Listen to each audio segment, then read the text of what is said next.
Hey everyone, Schwaegerle team reporting to you in March 2021 with our real estate news update.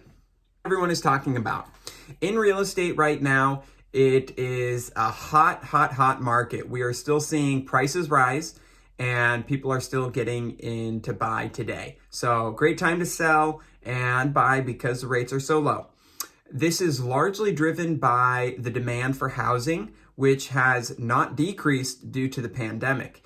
And in the economy, the US economy contracted 3.5% in 2020, largely due to the decrease in demand for hospitality, services, restaurants. That's the largest contraction we've seen in American history since 1946, which was when the post-war recession happened.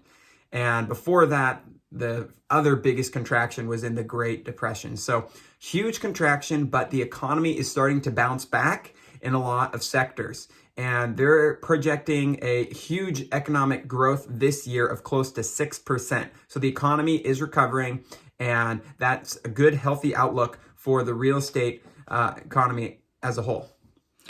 With this in mind and all of the crazy influx of buyers out there, we are seeing competition become so steep when it comes to buying a home. So here are 3 tips that we have seen work when it comes to buying a home in today's market. The first is, if you are a cash buyer, your terms are most likely going to be accepted just because it's quick, it's easy, but that's not the reality for the majority of buyers in today's market, and that is totally okay. So if you are a home buyer that needs a loan of any amount, we recommend writing your offer either at asking or above the asking price in order to stay in the competition. The majority of homes are having at least 3 offers on average within the first week of being on the market. So if you want to stand out, you need to write pretty much an over asking offer in order to be considered. The second tip we have is to consider waiving your appraisal contingency. Now, an appraisal is required to get your loan funded. However, it is not required for you to have that contingency in place.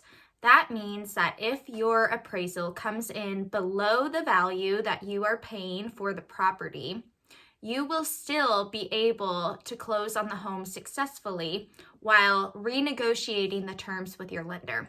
Now, this is a bit of a risky move only if you are at your max capacity for purchasing. If you're at the high end of your purchasing power, this may not be the best option for you. But if you are not and you're able to make up that difference between a low appraisal and your loan, then this might be something worth considering. So talk to us about it and talk to your lender before you make that move, but consider waiving your appraisal contingency to make your offer that much stronger. The third item to do when it comes to making a competitive offer is to shorten your inspection window. Typically, buyers have about 17 days worth of due diligence in order to do all of their reports on the property.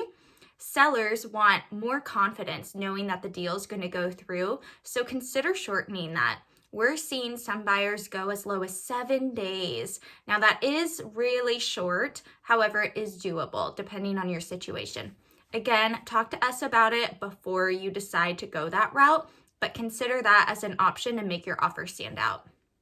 Also, please check out our featured listings that we have currently available. We encourage you to subscribe, hit the bell, follow us for more real estate news and updates, and continue to listen in as we update you about what's going on in real estate. We're always here for you, and feel free to call, text, email, DM us, whatever it is, we're available, and we want to make sure you are very equipped and educated throughout the real estate process. Have a great day, and we'll see you soon.